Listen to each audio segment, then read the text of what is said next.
오늘부터는 이제 강론에 들어갑니다. 지금까지 우리가 이제 개론이었죠.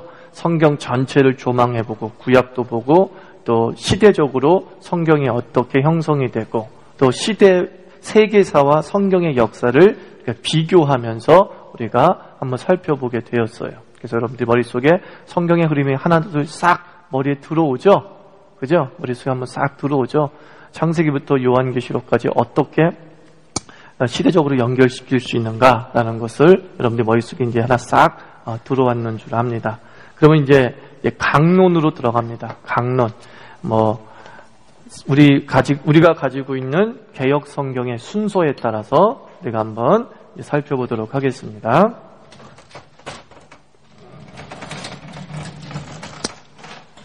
이제 창세기에 대해서 한번 살펴보도록 합니다. 창세기는 모세 오경의 하나죠. 모세 오경이 왜 모세 오경이라고 그랬어요? 모세가 쓴 5권의 성경이다. 그래서 모세 오경, 창세기, 출애굽기, 레위기, 민수기, 신명기까지 5권을 오경이라고 하고, 유태인들은 이걸 뭐라 그래요?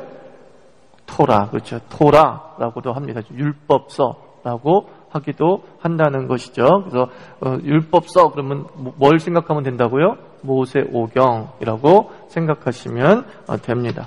그래서 이 모세 오경의 첫 출발이 이제 창세기예요. 그러니까 하나님께서 이스라엘 민족을 출애굽시키셨죠.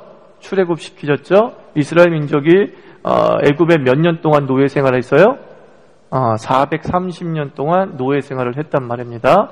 그리고 이스라엘 백성을 모세가 이끌어서 애굽, 지금의 이집트를 빠져나왔습니다. 그리고 시내산에 머무르면서 하나님께서 이제 성경을 쓰라고 했는데 모세가 가장 먼저 쓴 것이 바로 창세기예요. 왜 창세기를 먼저 기록했느냐? 그 기록 목적이 뭐예요? 민족의 정체성을 바로 세우기 위해서요. 민족의 정체성.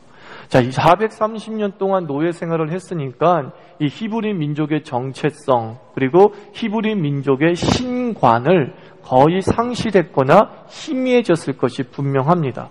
우리들도 일제 36년이라는 식민지 생활을 하면서 우리가 많은 역사를 잃어버렸잖아요. 그죠? 우리 민족의 자긍심도 잃어버렸잖아요. 또 잘못된 역사관 때문에 지금껏 우리가 고생하고 있잖아요. 일제 식민지 시대 때 만들어진 사관을 무슨 사관이라고 그래요? 식민사관이라고 하잖아요. 식민사관. 그죠? 일본 애들이 우리나라의 역사를 보는 시각이 바로 식민사관이에요. 그래서 우리의 많은 역사학자들이 이 식민사관을 또 공부한 사람들이 주류 역사학자가 사실은 됐어요. 안타깝게도. 그러니까 식민사관의 대표적인 예로서 나쁘게 말하는 걸 보면 붕당정치. 보세요. 이제 이거는 우리 역사 한번 공부하는 거예요. 우리나라는 참으로 민주정치의 대의 정치라고 하죠. 대의 정치의 출발을, 대의 정치의 오래된 역사를 가지고 있어요. 노론이다, 소론이다, 사림이다, 훈구다. 이런 게 다 뭐냐면 당이잖아요. 그래서 당의 목적은 뭡니까? 어떤 정책을 통해서 정권을 잡는 것이 당의 목적이란 말입니다. 그래서 우리는 이런 붕당 정치가 오래전부터 있었어요. 근데 식민사관에 의하면 이 붕당 정치를 나쁘게 얘기하죠. 어떻게 해요? 서로 싸우기나 하고 서로 죽이려고 하고 그리고 서로 갈등하려고만 한다고 하는 단점만 부각시켜요. 그래서 너희는 무슨 민족이다? 모래알 같은 민족이다. 너희들이 모래알 같은 민족이란 증거가 뭔 줄 알아? 니네들 이런 거 했잖아. 조선시대 역사를 봐. 서로 뜯고 싸우고 그러니 니네들이 발전할 수 있어? 니네들이 일본의 식민지가 된 건 어쩔 수 없는 거야. 열등한 민족이야. 혹시 이런 공부 배운 적 없어요? 그걸 식민사관이라고 그래요. 이런 붕당 정치를 통해서 우리는 참 합치지 못하는 민족이야. 이런 붕당 정치 예를 들면서 자, 우리는 정말 모래알 같은 민족이야. 라는 해석을 여러분이 내리고 있다고 한다면 그게 식민사관이었어요. 그 식민사관. 그렇게 얘기하는 거예요. 또 우리나라 역사에 보면은 백성들이 이렇게 봉기하지 않습니까? 그걸 민중봉기라고 하죠. 좋은 말로. 민중봉기라고 그런단 말이에요. 근데 민중봉기라고 안 하고 다 우리나라 역사서에는 뭐라고 적혀냐면 란이라고 그래, 란. 그죠? 밀란이라고 그런다고요. 어떤 역성혁명 또는 그런 반란을 말하는 얘기죠. 그게 다 란이야. 란으로 치부해버리면서 기득권을 위한 역사가 돼버리는 거예요. 그래서 너희들은 한 번도 세상을 바꾸지 못했다라는 쪽으로 흘러가는 것이죠. 우리는 역사를 보면서 우리가 망이 망소의 난, 대표적인 거 있잖아요. 망이 망소의 난. 이것을 좀 더 좋은 말로 민중봉기다라고 말하면 더 좋죠. 그럼 우리 해석 속에서 우리 백성들이 정말로 잘 살아보겠다고 이 세상을 좀 바꿔보려고 애를 썼던 그런 우리의 위대한 역사가 있었다라고 우리가 이해할 수 있지 않습니까? 대표적인 예로 5.18도 마찬가지예요. 5.18이 김영삼 정권 전까지는 뭐였죠? 뭐였어요? 사태라고 그랬죠? 또는 뭐라고 그랬어요? 80년에는 폭동, 폭동. 이랬단 말이에요. 그러니까 우리는 아주 부끄러운 역사를 가지고 있는 거죠. 그러다가 이제 김영삼 정권 들어와서 뭐가 돼버려, 이게요? 그죠? 민주화 운동. 그렇게 되니까는 이 현대사에서 5.18은 우리에게 아주 값어치 있는 역사가 돼버리는 거예요. 우리가 어떤 군부 쿠데타에 대해서 반대하고 민주주의에 대한 강한 열망을 백성들이 가지고 있었다라고 하는 그런 자부심으로 연결될 수 있는 것이죠. 이렇게 36년 동안 지배를 해도 세상을 바라보는, 자기 민족을 바라보는 관점이 바뀌어져 버리는데 430년 동안 노예 생활을 했으니까 자신들에 대한 자부심이 다 없어졌겠죠. 우린 노예야 라고 하는 어떤 의기소침에 빠져 있겠죠. 그리고 우리들의 신은 저 이집트의 신보다 못한 신이야 라고 하는 자괴감에 빠져 있었겠지요. 하나님 그걸 아시는 거예요. 그래서 이스라엘 민족을 가나안에 먼저 들어가기 전에 정체성 확립을 시키는 거예요. 너희들의 정체성은 이제 자부심을 심어주는 거죠. 너희의 기원이 노예가 아니라 하나님의 선택이었다. 그리고 너희를 선택한 하나님은 어떤 분이다? 창조주다. 이것을 창세기를 통해서 말씀해 주는 거예요. 아, 우리를 선택하신 여호와 하나님이 핫바리가 아니구나, 이런 거예요. 일본말로. 핫바리가 일본말로 무슨 뜻이죠? 꼴찌. 핫바리. 일본말도 모르는 내가 핫바리가 갑자기 나오네. 너희는 꼴찌가 아니야. 열등한 민족이 아니야. 라는 것을 그 창세기의 창조 과정과 그리고 선택의 과정들을 통해서 선명하게 보여주는 거죠. 그래서 모세가 딱 그걸 읽어줄 때 이스라엘 백성이 얼마나 흥분되었겠어요. 그게 정말 우리의 역사예요?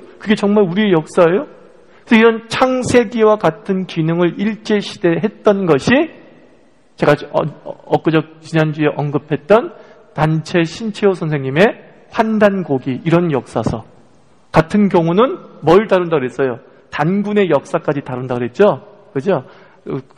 삼국시대만 다루는 것이 아니라 단군의 역사까지 거슬러 올라가고 그 단군이 신화가 아니고 실제였으며 그 단군이 동북아의 거대한 영토를 차지했던 나라였다라고 하는 그 역사를 얘기할 때 일제 식민지하에서 그 환단고기를 읽는 사람들은 흥분하는 거죠.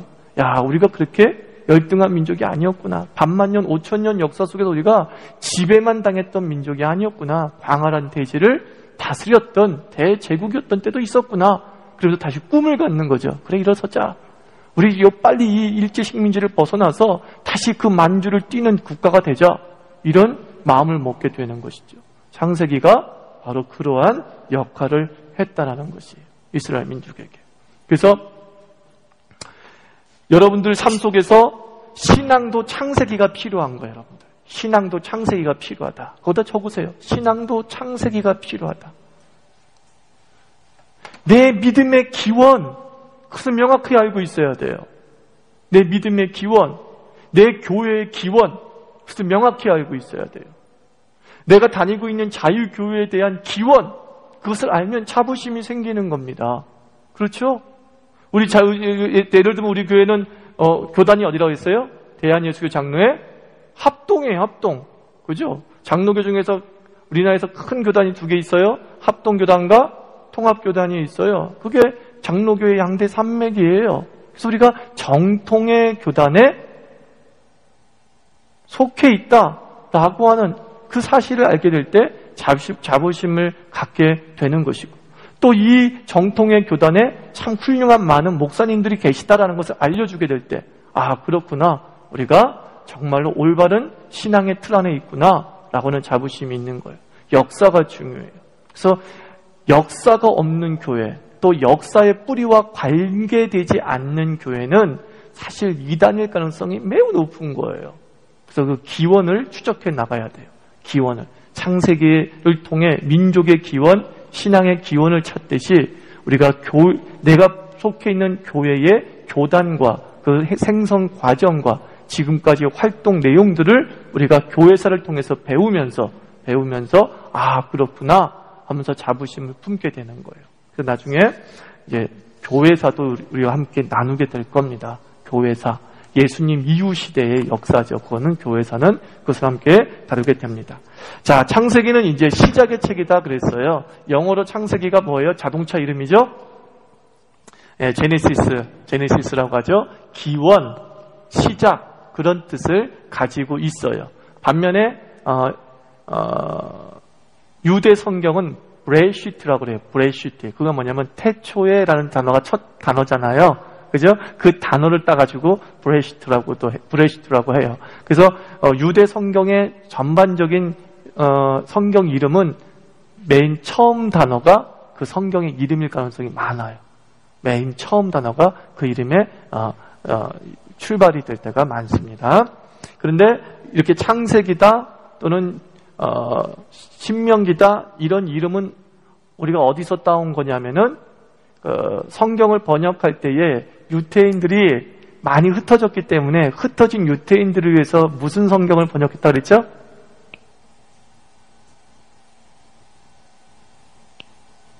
헬라어로, 그리스로 번역을 했다고 그랬죠? 그 그리스로 번역한 성경책을 뭐라 그랬어요? 70인역. 70인의 사람들이 모여서 같이 번역을 했다고 해서 70인역. 그래요. 그 70인역이 자신들의 조상인 유대 성경을 번역하면서 좀 더 그 내용을 쉽게 전달하기 위해서 아예 책명을 그 내용에 맞춰서 정해버렸어요. 그래서 그 70인역에서 바로 브레시트를 태초에라고 하지 않고 창세기는 전반적으로 뭘 얘기해요? 시작을 얘기하고 기원을 얘기하니까 제네시스, 기원, 시작이 좋겠다. 그래서 창세기 이렇게 한 거예요. 그리고 민수기는 왜 민수기라 그래요? 백성들의 수를 세거든요. 그 민수기에 2번에 걸쳐서 백성들의 수를 세요. 그래서 이거는 numbers, 백성의 수를 센다. 이렇게 책 이름을 정했어요. 그리고 그것을 우리가 그대로 다시 재번역한 거예요. 창세기는 기원의 시작인데 어떤 기원의 시작이냐면 첫째가 뭐예요? 우주의 시작. 그렇죠. 우주의 시작을 얘기합니다. 우주의 시작. 몇 장부터 몇 장까지? 1장부터 2장까지는 우주의 시작을 얘기하고 있어요. 그래서 창세기 1장 1절에 태초에 하나님이 천지를 창조하시니라 라고 말하고 있습니다. 그리고 그 창조는 며칠 동안 진행이 되어집니까? 6일 동안 진행이 되어지죠. 6일 동안 진행이 되죠. 그래서 이 창세기에 나온 그 창조의 특징 중에 하나가 3가지가 있어요. 첫째가 뭐냐면 무엇으로? 말씀으로. 그래서 반복되어지는 말이 뭐예요? 하나님께서 가라사대 빛이 있으라 하시니 빛이 있었고 말씀 창조. 두 번째 특징은 무엇이에요? 그죠? 질서의 창조예요. 중구난방으로 창조하지 않았어요. 사람을 맨 먼저 창조했으면 어떤 일이 벌어지겠어요? 창조되자마자 굶어 죽죠. 그렇죠? 근데 하나님께서는 어떻게 했어요? 일단 지구의 모든 환경 요소를 순서대로 만드셨죠. 새를 만들기 전에 하늘을 만드신 거고, 물고기를 만들기 전에 바다를 만들어 놓으시고, 그래서 바다에 물고기가 살 수 있게 하고, 이렇게 질서가 잡히게 하셨다는 거예요. 6일 동안 질서의 창조였어요. 질서의 창조. 세 번째 창조의 특징은 뭡니까? 최선의 창조예요. 최선. 마지막으로 그 모든 우주를 창조하신 다음에 하나님께서 뭐라고 말씀했습니까?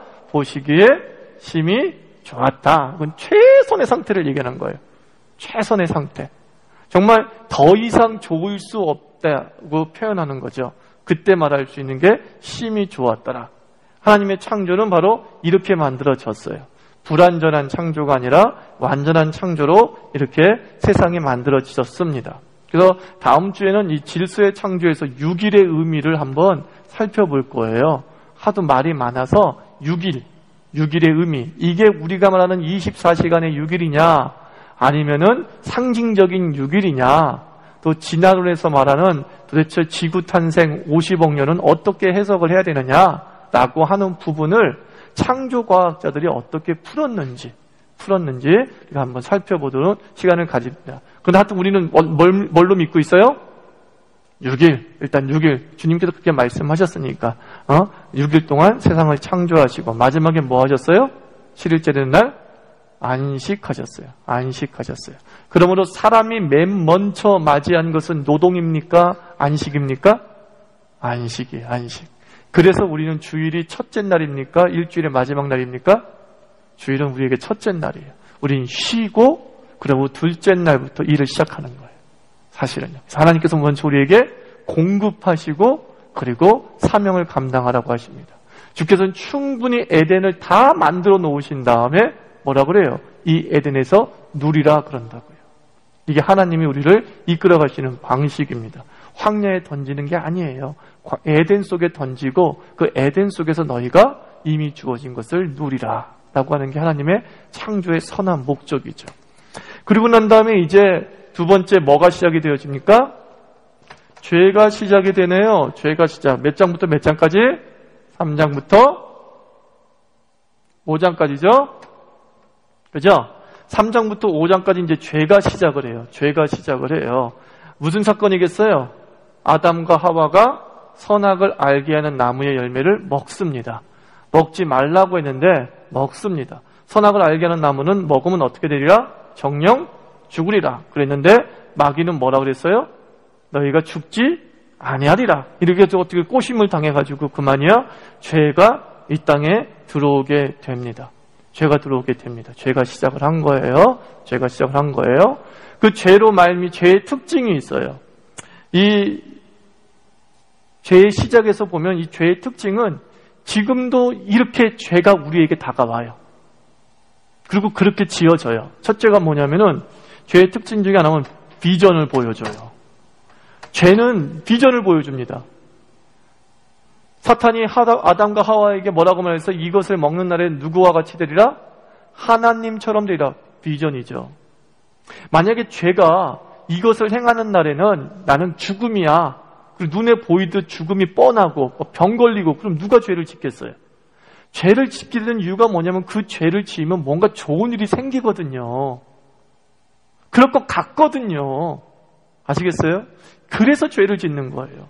죄를 볼 때마다 저거 하면 내가 죽을 텐데, 저거 하면 내가 그냥 망할 텐데, 이런 마음만 가득 찼으면 누가 죄를 짓겠어요? 근데 죄를 딱 바라보면 그 죄가 엄청난 꿈을 보여주거든요. 저대로 행하면 이렇게 되는 거야? 그래서 우리가 죄에 빠지는 거예요. 유혹에 빠진 이유가 거기 있어요. 두 번째 죄의 특징은 뭐예요? 확산이에요. 확산성이 있어요. 누구? 하와가 먼저 꼬임을 당했죠. 그리고 하와가 먼저 먹었죠. 그리고 하와가 누구에게 줘요? 아담을 찾아요. 죄는 공범을 찾습니다. 절대로 죄는 혼자 죽지 않습니다, 여러분. 아세요? 그 신앙인들 중에도 그런 사람이 있어요. 내가 신앙인으로서 해야 될 도리가 아닌데 그 일을 했어. 그냥 뭔가 멋쩍어. 그러면 그냥 멋쩍으면 주님께 회개하면 되고 다시 안 그러면 되는데 내가 그 일을 계속하다 보니까 이상하게 다른 사람한테 자기를 합리화시키고 싶은 거야. 그래서 다른 사람한테 그걸 권해요. 야, 그리스도인이 괜찮아 그렇게 해도 나도 20년 믿은 사람이야. 나 믿어 못 믿어? 내가 20년 믿은 사람이야. 그래도 내가 그렇게 행동을 했어. 그거는 우리가 주님 안에서 다 유도리가 있다니까. 꼭 공범을 찾아요. 꼭 공범을. 그래서 자기가 한 것이 분명히 죄다 아니다를 떠나서 껄끄러움이 있는데 그 껄끄러움을 다른 사람에게도 같이 전달하려고 하면은 그 마귀의 죄가 확산되고 있다는 증거죠. 그리고 세 번째, 죄는 어떤 특징이 있어요? 반복. 죄는 결코 단회적으로 끝나지 않습니다. 이제 이후에, 아담과 하와의 범죄 이후에 그 아담과 하와에게만 범죄가 된 게 아니라 그 밑에, 그죠? 가인도 범죄하게 되고 그 밑에 또 자녀들도 범죄하게 되고 끊임없이 죄가 반복되고 있어요. 죄는 정말 굉장한 생식력을 가지고 있어요. 저는 죄를 이렇게 해석하고 싶어요. 아메바 같아요. 아메바는 생식하는 거 되게 편하죠. 잘라지면 끝이에요. 그죠? 성장 과정도 없어. 잘라져. 그럼 또 그냥 그대로 사는 거야. 그냥 아메바 같아요. 진짜 죄는 아메바 같아요. 아메바 같아요. 무서운 거예요. 무서운 거. 죄가 한번 들어오면 쉽게 못 빠져나가요, 여러분들. 그래서 옛날에 뭐 가게에 흐르는 저주를 끊어야 산다. 이 말은 좀 무리가 있지만 그 말의 그 의미 속엔 이런 게 있는 거예요. 그 죄가 한번 들어왔을 때에 그 들어온 죄가 얼마나 끈질기게 한 가족을 물고 늘어지느냐, 그걸 얘기해 주는 거예요. 그러나 우리는 예수 그리스도 안에서 저주가 있습니까? 없습니까? 없어요. 이제 그리스도 안에서는 결코 무엇이 없나니, 정죄함이 없나니, 저주가 없다는 뜻이에요. 예수 안에서 끊어진 줄 믿습니다.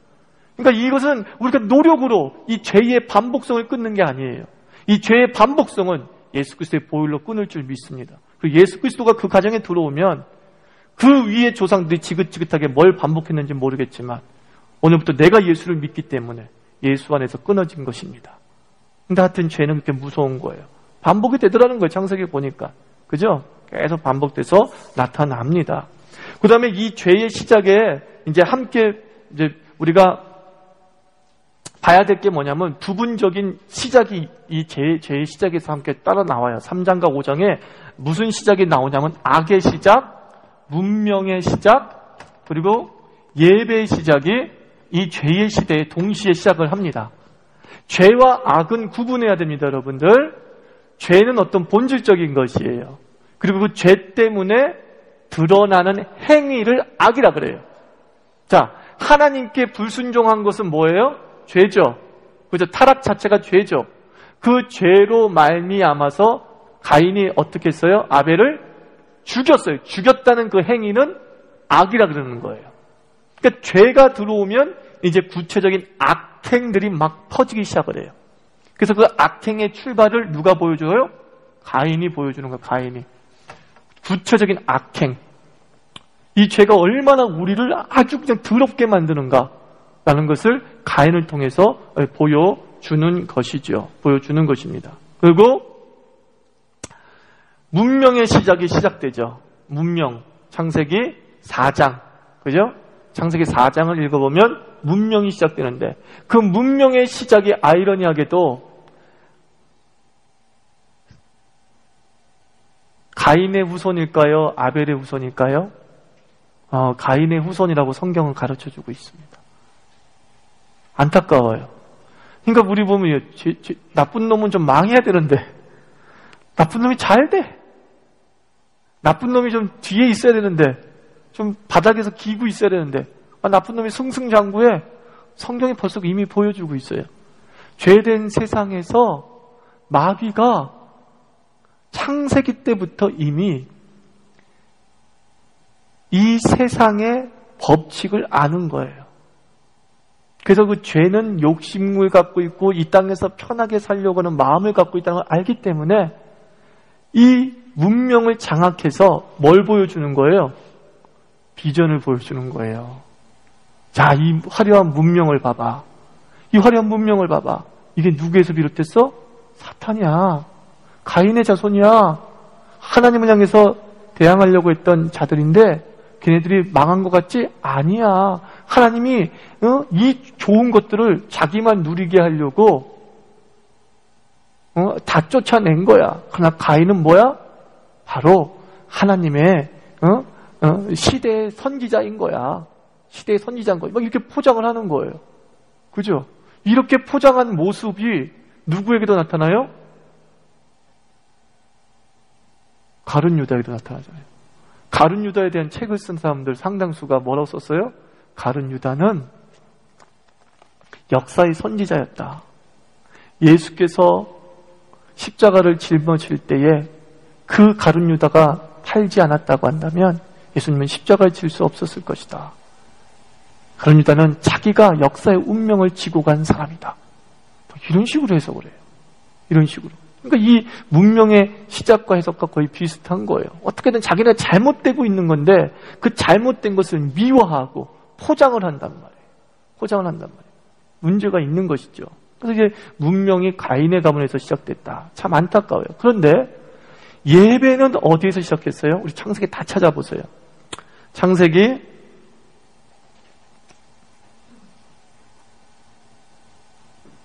4장 25절 26절.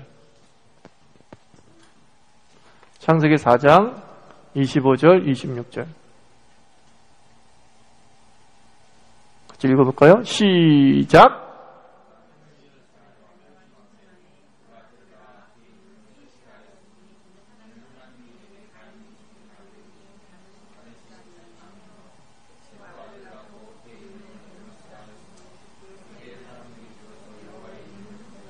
아멘. 여호와 이름 불렀더라. 뭐예요? 예배를 드렸다는 뜻이거든요. 그런데 보세요. 그 4장 앞에 무엇의 시작이 나온다 그랬어요? 문명의 시작이 나온다 그랬죠? 문명, 가인의 계보가 나오면서 그 가인의 계보를 통해서 두발가인과 같이 철을 다루고 동철을 다루고 악기를 다루는 그런 문명의 계보가 나와요. 문명의 계보가 나오자마자 바로 에노스가 비로소 여호와께 예배를 드렸더라. 예배 시작. 문명의 시작과 예배의 시작은 동시에 출발한 거예요. 아십니까? 하나님 밖에 있는 자들은 문명을 통해서 이 땅의 화려함을 통해서 비전을 보여주는 거예요. 봐라, 우리는 죽지 않는 거야. 봐라, 우리는 성을 세우지 않았느냐. 봐라, 우리는 에녹과 같이 넓은 성을 세우지 않았느냐. 우리는 결코 죽지 않아. 문명을 통해서 우리가 죽지 않는다는 것. 화려함을 통해서 우리는 죽지 않는다는 것. 이걸 역설적으로 보여주려고 하고 있어요. 반면에 셋의 아벨의 후손들은 예배를 통해서 우리는 죽지 않아 라는 걸 보여주는 겁니다. 우리가 지금까지 살고 있는 이유는 뭔지 알아? 여호와 이름을 불렀기 때문이야. 이 여호와 이름이 우리를 살게 만들 거야. 이 세상은 바로 이 두 가지의 팽팽한 대립 가운데 나가는 거예요. 우리의 힘으로 모든 것을 이룰 수 있어 라고 하는 행위와 아니 주의 은혜 하나님을 부르짖어야지만이 살 수 있어 라는 팽팽한 이 행위와 은혜의 대립이 지금까지 계속되는 거예요. 신앙 안에서도 신앙 밖에서도 이런 대립은 계속되고 있다는 것입니다. 그래서 우리가 우리 자신을 너무 초라하게 보지 맙시다. 문명을 보다가 에노스의 가문을 보면 화가 나죠. 아니 뭐야 이거는 이렇게 될지 모르겠지만 여호와의 이름을 불렀더라. 여기에 소망이 있는 거예요. 여호와의 소망을 이루겠다. 그러면서 이 죄의 이 시작에서 이제 약속이 시작이 되는 거예요. 창세기 몇 장? 3장 15절. 이건 굉장히 중요하다 그랬죠? 창세기 3장 15절은 무슨 복음이라고 해서 원시 복음이라고 했죠? 오리지널 가스펠. 오리지널. 가장 처음 주어진 복음이에요. 어떤 내용이라고 했어요? 여자의 후손이 뱀의 머리를 밟을 것이요. 근데 그 여자의 후손이 복수예요? 단수예요? 단수예요. 단수. 그러니까 여자의 후손들이 아니에요. 여자의 후손 하나가. 그러면서 약속의 시작이 되는 거예요. 창세기에 죄가 시작됐지만 약속도 동시에 시작이 되어지죠. 그러면서 이제 제 세 번째 무슨 시작으로 넘어가요? 네? 혼합의 시대, 혼합의 시작. 지금까지는 굉장히 순수했어요. 죄를 지었다 하더라도 죄진 사람과 죄짓지 않은 사람이 명확히 구분됐어요. 창세기 4장과 5장을 읽어보면 가인의 가문이 따로 있고 그리고 셋의 가문이 따로 있단 말이야. 족보가 따로따로 움직여요. 아시겠어요? 서로 합치지 않아요. 문명 속에 살아가고 있고 한쪽은 예배 속에 살아가고 있어요. 명확하게 구분되고 있었는데 이 혼합의 시대에 들어오면서 그 유명한 창세기 6장의 내용이 뭐예요? 1절, 2절이 하나님의 아들들이 사람의 딸들의 아름다움을 보고 그들을 취하여 하나가 됩니다. 혼합하기 시작해요. 혼합. 하여튼간에 얼굴 이쁘고 결혼하면 문제 심각해지는 거예요. 예? 여기서 문제 발생하는 거예요. 외모만 보는 거죠. 외모만 보고 와 이쁘다, 와 이쁘다 그러는 거예요. 나는 그 내용을 읽을 때면 어떤 생각이 드는지 아십니까? 도대체 하나님의 딸들은 뭐 하고 있었던 거야? 하나님의 딸들은 막 월남치마 입고 아유 진짜 무릎 푹푹 나와 있는 그런 바지 입고 다니면서 주님만 사랑해요. 그러면서 매력이 없으니까. 그렇지 않습니까? 이쁘게 입고 다녀야 됩니다. 자기 딸들을 이쁘게 입고 다니게 하세요, 교회를. 너는 교회 가는데 어떻게 망측스럽게 그렇게 너는 입고 다니? 그러면서 막 바자마 입혀보내고 막 그냥 그러지 말고요. 그 얘기 들은 거, 아니 그 생각 안 들어요? 하나님의 아들들만 태어났겠어요? 천만의 말씀이 딸들도 있었을 거 아니에요. 근데 분명한 것은 하나님의 딸들이 사람의 딸들보다 외모에서 꿀렸다 그런 뜻 아닙니까? 그런 뜻 아니에요? 맞잖아요. 그래서 그 생각이 드는 거예요. 그래서 우리 교회 자매들이 이쁘게 입고 다녔으면 좋겠고 우리 교회 집사님들이 이쁘게 입고 다녔으면 좋겠어요. 괜찮아요. 누구 보여주려고? 아니 자기 남편 보여주려고요. 자기 남편 잡으려고 이쁘게 입고 다니고 곱게 입고 다니고 그랬으면 좋겠어요. 그런 비극이 벌어졌어 혼합의 시대에. 그래서 하나님의 딸들과 사람의 딸들 사이에 탄생한 자가 뭐예요? 니무롯. 그죠? 거인족이 태어났어. 거인족 한마디로. 거인족. 당대의 영웅이었어. 그러면서 막 시대를 갖다가 이제 어떻게 지배를 하죠. 시대를 지배하고 그 시대를 지배하면서 이제 그 타락이 극에 달해서 하나님이 도저히 못 봐주겠는 거야. 그래서 누구를 부르셔요? 노아를 부르셔가지고 무엇을 짓게 해요? 방주를 짓게 해요. 그 방주를 몇 년 동안 짓게 해요? 120년 동안 짓게 해요. 120년. 120년은 뭐예요? 기회의 시간이죠. 그렇죠? 기회의 시간이에요. 충분히 다들 주님께 돌아오고 또 방주에 탈 수 있는 기회가 다 있었어요. 그러나 그들은 이 기회를 저버립니다. 마른 하늘에 무슨 비가 오겠어? 라고 했는지도 모르겠고 야, 그 배에서 얼마나 살겠다고 그러냐? 아예 그냥 오늘 살다 죽어버리면 되지. 여러 가지 이유가 있었겠죠. 그래서 그렇게 돼버렸어요. 그래서 결국은 배에 몇 명만 타요? 8명만 타죠. 그래서 여러분 홍수가 세계적이었다. 그리고 이 방주라는 사건이 인류의 원역사였다라는 것이 증명되는 이유가 세계 곳곳에 홍수설화가 있잖아요. 대표적으로 이제 우리가 배선자를 얘기할 때 이게 배선자잖아요. 재밌는 건 뭐냐면 이게 뭐예요? 배주. 그리고 이건 뭐예요? 8팔. 이건 뭐예요?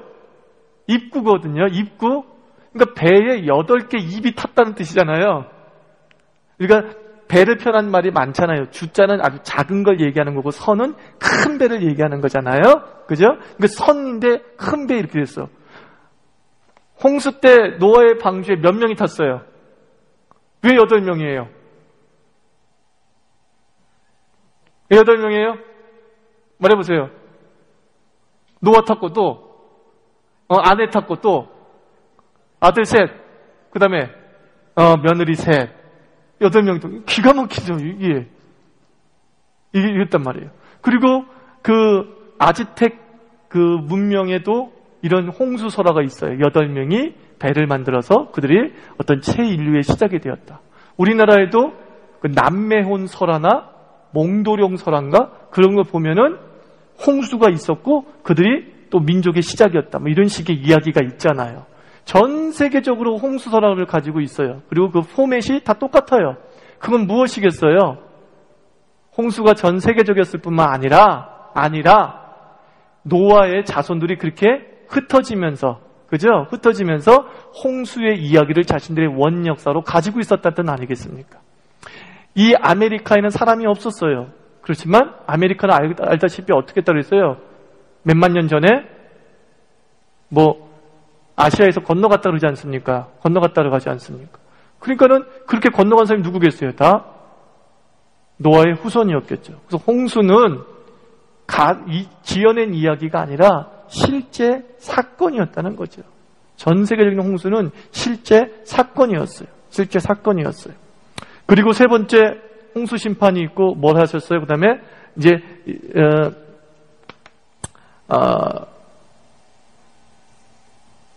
노아의 후손들이 이제 흩어지기 시작을 하죠. 그리고 노아의 자손이 흩어지기 시작하면서 또 거대한 어떠한 도시를 만들어요. 시날 평야라는 곳에. 창세기 11장은 바벨장이죠. 바벨장. 창세기 11장은 바벨장. 외워두세요. 창세기 11장 무슨 장? 바벨장. 바벨장.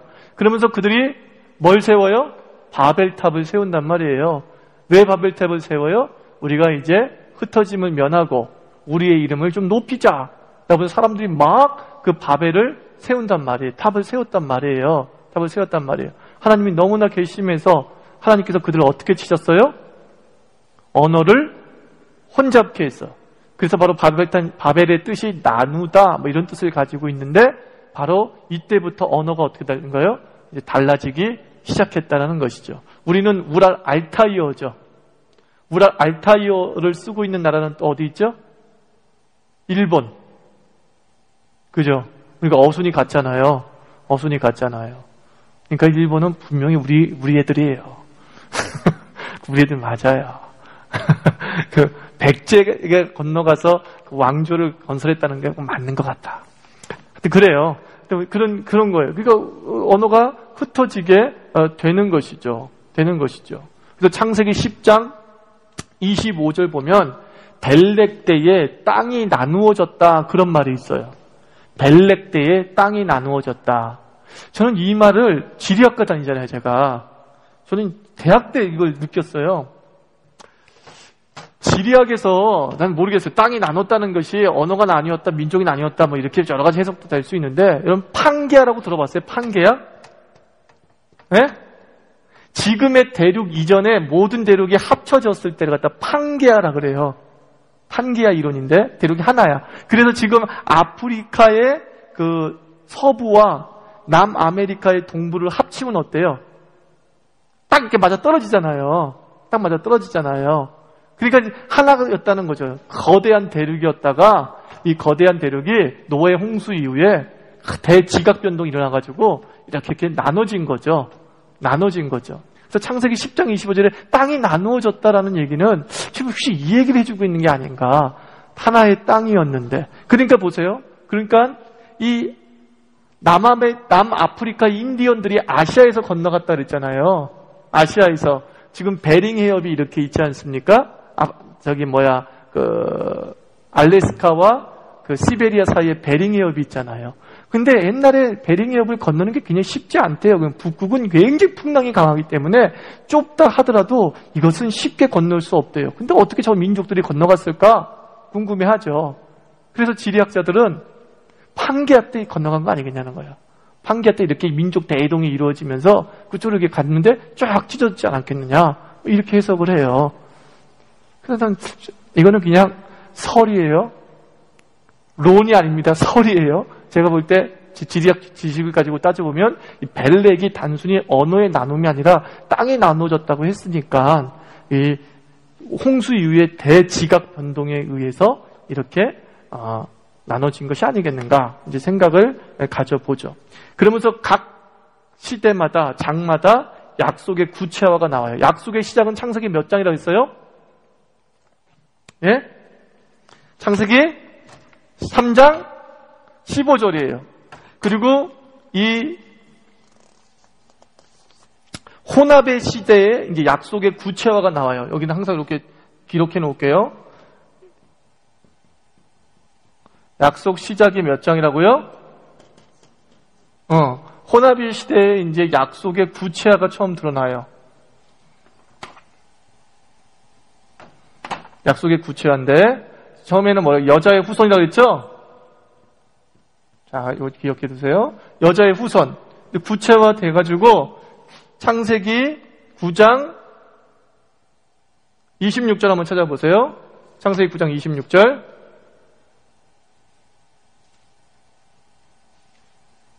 구체화가 어떻게 되는가? 맨 처음에 여자의 후손 막연해. 9장 26절 읽습니다. 시작.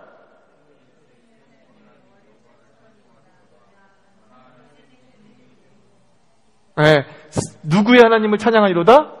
셈의 하나님을 찬양하리로다. 셈 족속. 이제 그 여자의 후손이 조금 더 구체화돼서 셈 족속에서 나올 것이다라는 거예요. 창세기 몇 장? 9장 26절. 이 셈 족속이 지금의 아시안족이죠.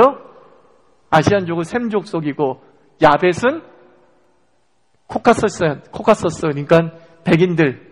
그 다음에 함이 이제 여기서 이제 흑인들이 나왔을 거, 아프리카 인종이 나왔을 것이다. 이제 이렇게 추측을 하는 거죠. 이제 이렇게 되는 거예요. 그 다음에 이제 네 번째 무슨 시작이 있어요? 이스라엘의 시작이 있어요. 이제 이 이스라엘의 시작은 이제 족장 시대로 나누어지게 되는 거예요. 족장으로. 첫째가 누구예요? 아브라함. 창세기 몇 장부터 몇 장까지? 2장부터 24장? 3장까지, 23장까지 아브라함을 부르십니다. 아브라함을 부르세요.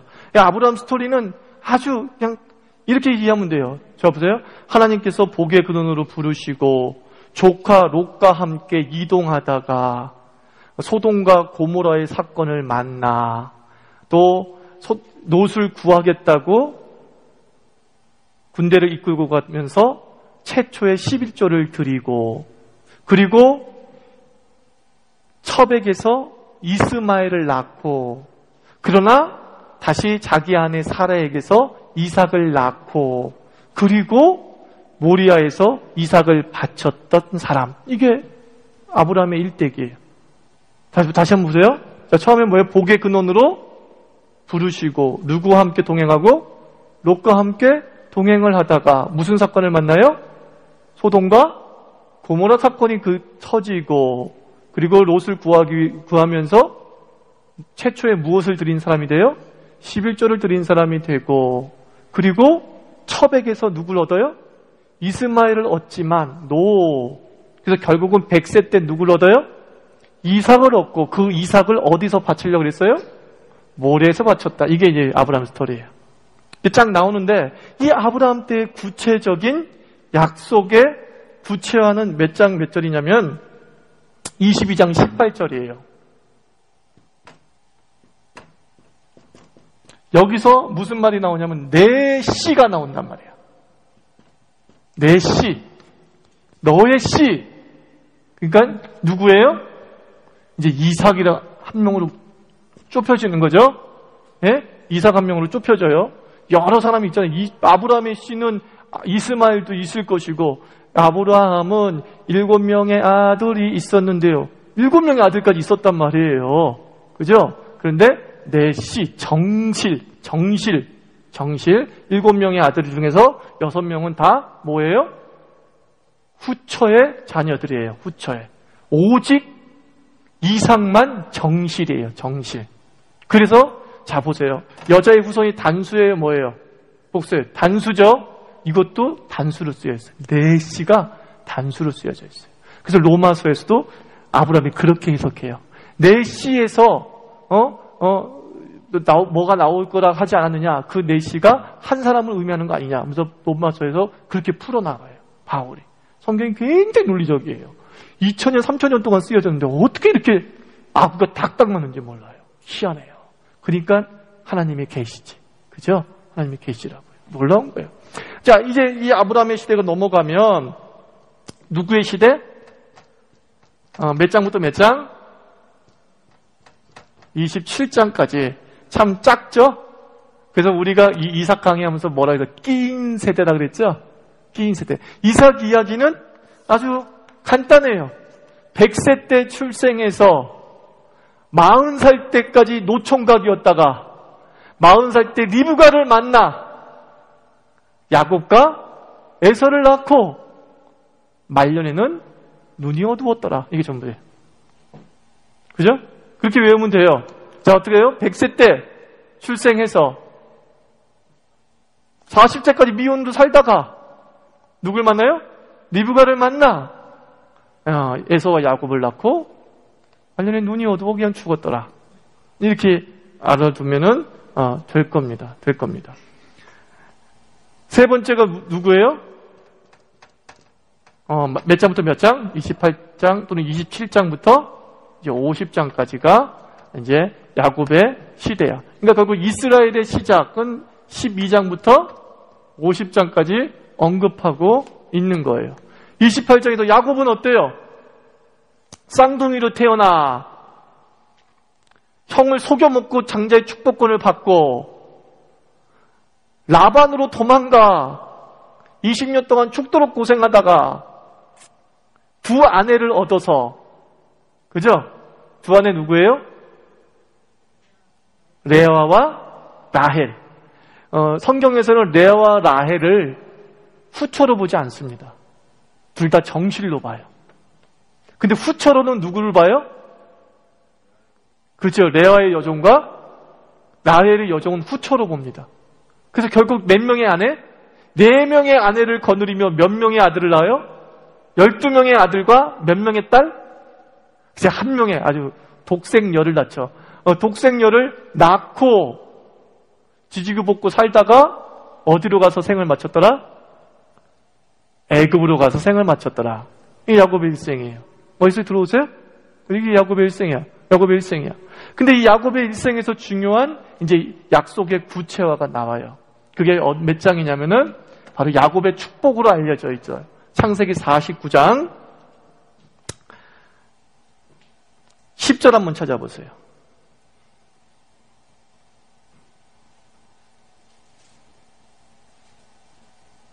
(49장) 10절.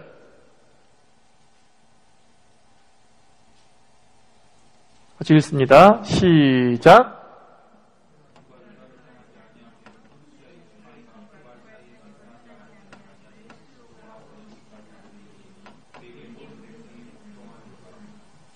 네, 누구에 대한 축복이요, 이게 지금요?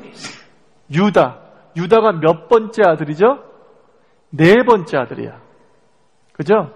루벤, 레위, 시몬, 첫째, 둘째, 셋째, 다음에 넷째였는데 그 유다에게서 뭐가 떠나지 않는다? 그 규라는 건 뭐죠? 왕이 들고 있는 지팡이를 규라 그래요. 통치권을 상징하죠. 그러니까 결국 유다의 지파가 메시아와 왕의 지파가 될 것임을 알려주고 있는 거예요. 12지파 중 누구로 좁혀졌어요, 이젠요? 유다 지파로 좁혀졌어요. 49장 몇 절? 10절. 유다 지파로 딱 좁혀졌어요. 유다 지파로. 그리고 이 유다 지파로 좁혀지면서도 이제 우리가 나중에 이제 사무엘 하서로 가면 사무엘하 7장에서 유다 지파가 또 뭐가 돼요? 다윗의 가문으로 이제 압축이 돼서 끝나는 거죠.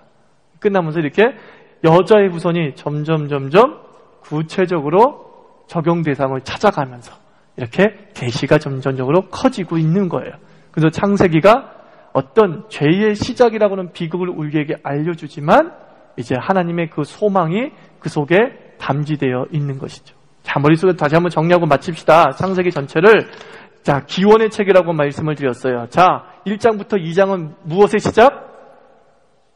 머리를 감고 한번 생각해. 머리를 감고 눈을 감고 우주의 시작. 좋아요. 3장부터 5장까지는 무엇의 시작? 죄의 시작. 그 죄의 시작 속에 뭐가 있어요? 문명의 시작도 있고 예배의 시작도 있고, 근데 더 중요한 약속의 시작. 창세기 3장 15절이 있어. 그 다음에 세 번째 단락은 6장부터 11장까지야. 무슨 시대? 시작? 혼합의 시작. 그죠? 그래서 이때 중요한 사건은 노아의 방주와 바벨탑 사건. 이렇게 기억해 두면 돼요. 노아의 홍수와 바벨탑 사건이 6장부터 11장까지야. 자, 12장부터 몇 장까지? 50장까지는 무엇의 시작? 이스라엘의 시작이야. 이스라엘의 시작. 그런데 그 중에서 12장부터 27장까지는 누구? 아브라함 이야기는 여러분들 막 지어내세요. 그러면 쫙 나가는 거야. 그 다음에 23장부터 24장부터 27장까지는 누구? 이삭의 이야기가 시작이 되어지고, 그리고 27장부터 이제 마지막 50장까지는 야곱의 이야기가 있는데 그 야곱의 이야기 속에 누구 얘기도 좀 들어가요? 요셉 이야기. 요셉이 좀 상당 부분을 이제 차지하고 있는 이야기예요. 그러면서 각 그러한 시작 때마다 그 약속의 시작이 점점 구체화되는 건데 맨 처음에는 3장 15절을 통해서 여자의 후손, 막연한 약속이 시작됐다가 조금 구체화돼가지고 셈 족속으로 이렇게 좁혀지고 다시 누구로? 이삭이라는 인물로 좁혀지고 또 누구로? 야곱으로 좁혀지고 그 다음에 12지파 중에서 유다로 다시 좁혀지면서 점점 복음이 이렇게 자세하게 세밀하게 가면서 사건 속에서 복음이 세밀하게 전달되는 거예요. 이런 사건 속에서 이런 복음이 세밀하게 우리에게 전달되고 있는 내용이 무슨 책? 창세기. 머릿속에 그려놓으세요. 창세기는 이야기이기 때문에 가장 기억하기 쉬워요. 나중에 여러분 레위기 하면 막 이거 찢어버리고 그럴 거예요. 찢어버리고 막 이거 뭐야 뭐 제사 얘기하고 막 그럴 때 막 찢어버릴 텐데 이건 이야기잖아요. 그죠? 이야기. 그래서 잘 기억이 납니다. 다음 주에 요 4가지만 물어볼게요. 예? 우주의 시작은 몇 장까지예요? 이렇게 물어볼게요. 이제 요것만 좀 이렇게 알려두고 오시면 됩니다. 질문 있으십니까? 네, 없으시면 또 다음 주에는 우리가 좀 그 창조의 시간에 대해서 한번 참조적으로 한번 살펴봅시다. 참조 살펴보도록 시간 갖도록 하겠습니다. 기도하겠습니다.